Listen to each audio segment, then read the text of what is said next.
জাতীয় থেকে আন্তর্জাতিক প্রান্তিক জনপদ থেকে নগর চারপাশে ঠিক কী ঘটছে এই মুহূর্তে তা নিয়ে এখন চারদিক আপনার সঙ্গে আছি আমি আজহার লিমন।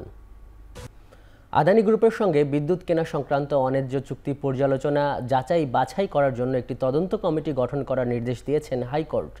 একই সঙ্গে দেশের স্বার্থবিরোধী এই চুক্তি কেন বাতিল করা হবে না তা জানতে চেয়ে রুলও জারি করা হয়েছে।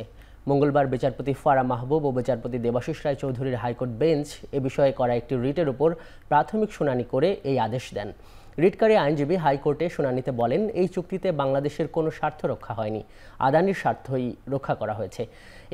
একে প্রতারণামূলক একটি চুক্তি বলছেন আইনজীবীরা। পরে হাইকোর্ট এই চুক্তির সব নথি 1 মাসের মধ্যে দাখিল করতে বলেছেন।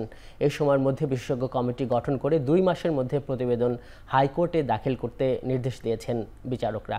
দেশের স্বার্থই আদানি চুক্তি পর্যালোচনা করা দরকার বলেও মন্তব্য করেছেন হাইকোর্ট। আদানি গ্রুপের সাথে অন্যায্য এবং অসম চুক্তিটা ন্যায্যতা এবং সমতার ভিত্তিতে বাংলাদেশের স্বার্থ রক্ষা করে যেন পুনর্বিবেচনা করা হয়, না হলে যেন বাতিল করা হয়, এই মর্মে নির্দেশনা চেয়েছিলাম। আজকে মহামান্য হাইকোর্ট বিভাগ আমাদেরকে শুনেছেন, রাষ্ট্রপক্ষকেও শুনেছেন, শুনে একটা রুল ইস্যু করেছেন যে অসম এবং অন্যায্য বাংলাদেশের স্বার্থের পরিপন্থী এই চুক্তিটা বাতিল করার জন্য কেন নির্দেশনা প্রদান করা হবে না, এই মর্মে রুল ইস্যু করেছেন।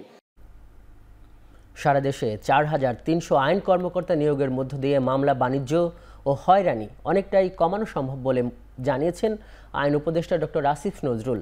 সচিবালয়ের সমসাময়িক পরিস্থিতি নিয়ে ব্রিফিংয়ে কথা জানান তিনি। আন্তর্জাতিক অপরাধ ট্রাইব্যুনাল পুনর্গঠন করেছি আমরা, এটা আপনারা জানেন, এটা আমাদের অন্যতম প্রধান এজেন্ডা ছিল। এরপর চিফ প্রসিকিউটর সহ 11 জন প্রসিকিউটরকে নিয়োগ প্রদান করা হয়েছে। এছাড়া স্পেশাল প্রসিকিউটরাল অ্যাডভাইজার হিসাবে বিদেশি এবং দেশি বিশেষজ্ঞ পর্যায়ের আইনজীবীরা নিয়োগ প্রাপ্ত হচ্ছেন। বিদেশি যিনি আছেন ওনার নিয়োগপত্র সম্পন্ন হয়েছে আজকে, আপনারা 2-1 দিনের মধ্যে জানবেন। দেশি যিনি আছেন আইন বিশেষজ্ঞ, ওনার একটা প্রসেসের মধ্যে রয়েছে, আশা করি এই সপ্তাহের মধ্যে এটা হয়ে যাবে। গত 15 বছরে লাগামহীন দুর্নীতিতে সব খাত পর্যুদস্ত হয়ে পড়েছে জানিয়ে অর্থ উপদেষ্টা বলেছেন, আর্থিক সংকটের কারণ ব্যাংকগুলোর অব্যবস্থাপনা। তবে দুর্বল হলেও কোনো ব্যাংক বন্ধ হবে না বলেও জানান তিনি। সকালে সচিবালয়ে এক ব্রিফিংয়ে একথা বলেন অর্থ উপদেষ্টা ডক্টর সালেউদ্দিন আহমেদ। আমাদের এডিপিটা আমরা অলরেডি দেখছি কোন কোন এডিপি রাজনৈতিক বিবেচনা বা অহেতুকভাবে নেওয়া হবে, এবং আমি এবং প্ল্যানিং মিনিস্টার আমরা বসি দেখবেন তার প্রোগ্রেসটা কত কীরকম হয়েছে। যে প্রোগ্রেস অনেক দূর হয়ে গেছে, এমন যেগুলি আমার ইসে আসছে এটা সুফল হবে, সেগুলো আমরা বন্ধ করছি। আমি ডোনারদের বলছি প্লিজ গো, আমরা এইটার ব্যাপারে আমাদের কোনো রকম কিছু দ্বিধা নাই, কিন্তু কতগুলো আছে মাত্র শুরু হয়েছে বা 5 বছর অতিবাহিত হয়েছে, কোনো প্রোগ্রেস নাই, সেটার ব্যাপারে আমরা দেখি। ইসলামী ব্যাংক কিন্তু ফিরে আসার পথে আসছে, বিগত ব্যাংক, এটা আমাদের বড় চ্যালেঞ্জ। কিন্তু অন্য ব্যাংক সবগুলো চেষ্টা করছেন। কিছু কিছু ব্যাংক আছে একেবারে হয়তো মানে খুঁড়িয়ে চলবে, কিন্তু আমাদের থেকে আসলে কোনো ব্যাংক কিন্তু বন্ধ করে দেওয়া কোনো, আমরা বাংলাদেশটা ডোমিনো এফেক্ট হয়।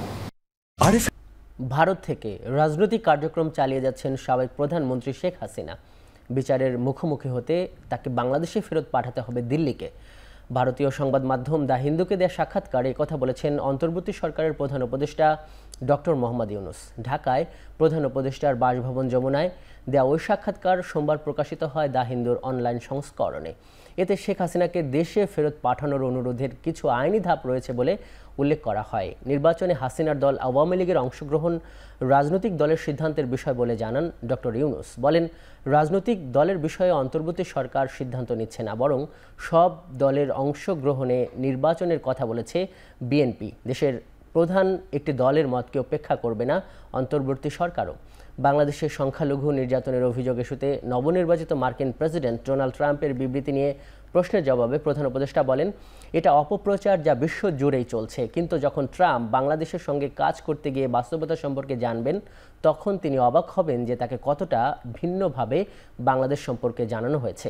ট্রাম্পের দ্বিতীয় মেয়াদে পরিবর্তন হলেও নতুন বাংলাদেশে মার্কিন প্রতিনিধিরা এলে এবং অর্থনীতি ভালো হতে দেখলে সমীকরণ পাল্টে যাবে বলেও মত দেন প্রধান উপদেষ্টা।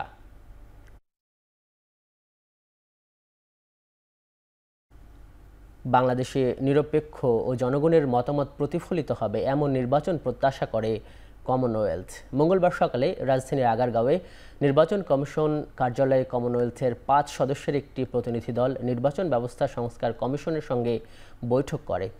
সকাল 9:30টায় শুরু হওয়া বৈঠক চলে প্রায় 1 ঘন্টা। বৈঠক শেষে সংস্কার কমিশনের প্রধান ডক্টর বদিউল আলম মজুমদার বলেন, প্রতিনিধি দল সুষ্ঠু নির্বাচন প্রত্যাশা করে এবং সংস্কার কাজে পূর্ণ সমর্থনের ব্যাপারে আশ্বাস দিয়েছেন। অন্যদিকে লুইস বলেন, নির্বাচন ব্যবস্থা নিয়ে কোনো নির্দিষ্ট সুপারিশ করা হয়নি, তবে তারা আশা করছেন নির্বাচন ব্যবস্থা সংস্কার কমিশন গণতান্ত্রিক ব্যবস্থা শক্তিশালী করবে। ওনাদের 5 জন এখানে এসছেন, উনি হলেন এই ডেলিগেশনের প্রধান। ওনারা চাচ্ছেন যে আমাদের দেশে একটা সুষ্ঠু নিরপেক্ষ নির্বাচন হোক এবং এই নির্বাচন সুষ্ঠু নিরপেক্ষ নির্বাচন নিশ্চিত করার ব্যাপারে ওনারা সহায়তা করতে চান। সেই আগ্রহেই এবং সেই উদ্দেশ্য নিয়ে ওনারা এখানে এসছেন। You know, the Commonwealth came here to observe elections last in 2014. The observers produced a report which was very clear with clear recommendations.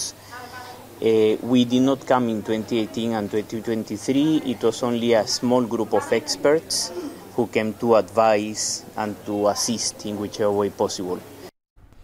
সংস্কারের অজুহাতে নির্বাচন থামিয়ে রাখার যৌক্তিকতা নেই বলে মন্তব্য করেছেন বিএনপির স্থায়ী কমিটির সদস্য ডক্টর আব্দুল মঈন খান। সকালে কাকরাইলে বিএনপির 31 দফা নিয়ে কর্মশালায় তিনি আরও বলেন, সব সংস্কার অন্তর্বর্তী সরকারের পক্ষে সম্ভব নয়।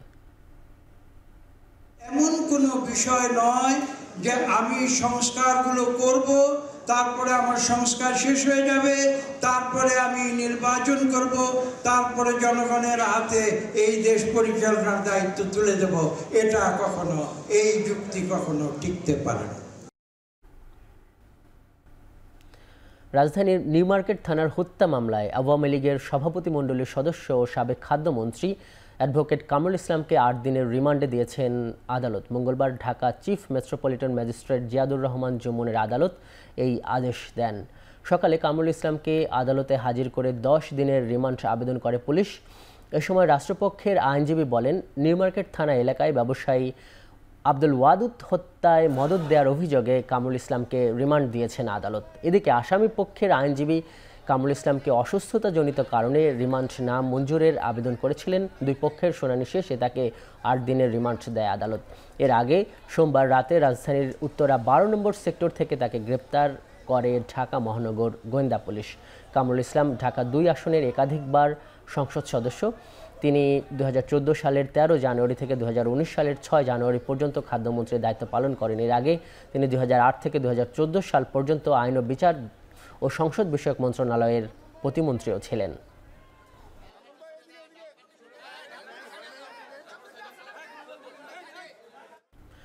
প্রধান উপদেষ্টা ডক্টর মোহাম্মদ ইউনূসের সঙ্গে বৈঠকের আশ্বাসে রাজধানীর কাকরাইলের সড়ক থেকে সরে গেলেন সাতপন্থীরা। তবে তাদের দাবি, মৌলানা সাদকে বাংলাদেশে ঢুকতে দিতে হবে। সকালে কাকরাইল মসজিদের সামনের সড়ক অবস্থান নেন সাতপন্থীরা। এতে সড়কের এক পাশের যান চলাচল বন্ধ হয়ে যায়। এক পর্যায়ে প্রধান উপদেষ্টার প্রেস সচিব শফিকুল আলম সড়ক অবরোধী স্থলে আসেন। এ সময় সাতপন্থীরা দাবি জানান, গেল 5 বছর ধরে টঙ্গীর তুরাক পাড়ের বিশ্ব ইজতেমায় মৌলানা সাদকে আসতে দেয়া হচ্ছে না। এছাড়াও কাকরাইল মসজিদে মাওলানা জুবায়েরপন্থীদের 28 দিন অবস্থান করার পর মাওলানা সাদপন্থীদের থাকতে দেয়া হয় 14 দিন। এই বৈষম্যের অবসান চান তারা। এ সময় তারা প্রধান উপদেষ্টার প্রেস সচিবের কাছে স্মারকলিপি প্রদান করেন। সাতপন্থীদের কয়েকজন প্রতিনিধি প্রধান উপদেষ্টার প্রেস সচিবের সঙ্গে বৈঠকেও বসেন। ফিরে এসে প্রতিনিধিরা জানান, প্রধান উপদেষ্টার সঙ্গে বৈঠকের আশ্বাসে তারা সড়ক ছেড়ে কাকরাইল মসজিদে অবস্থান নেবেন।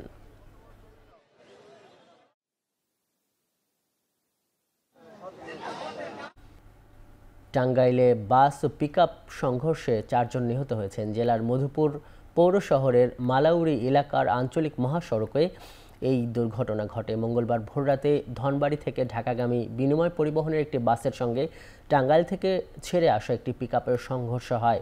এতে বাস ও পিকআপের সামনের অংশ দুমড়ে মুচড়ে যায়। ঘটনাস্থলে 4 জন নিহত হয়, তাদের মধ্যে পিকআপের চালক, হেলপার ও 2 জন পিকআপের যাত্রী বলে জানা গেছে। আইনি প্রক্রিয়া শেষে মরদেহগুলো পরিবারের কাছে হস্তান্তর করা হবে বলে জানিয়েছেন সংশ্লিষ্টরা।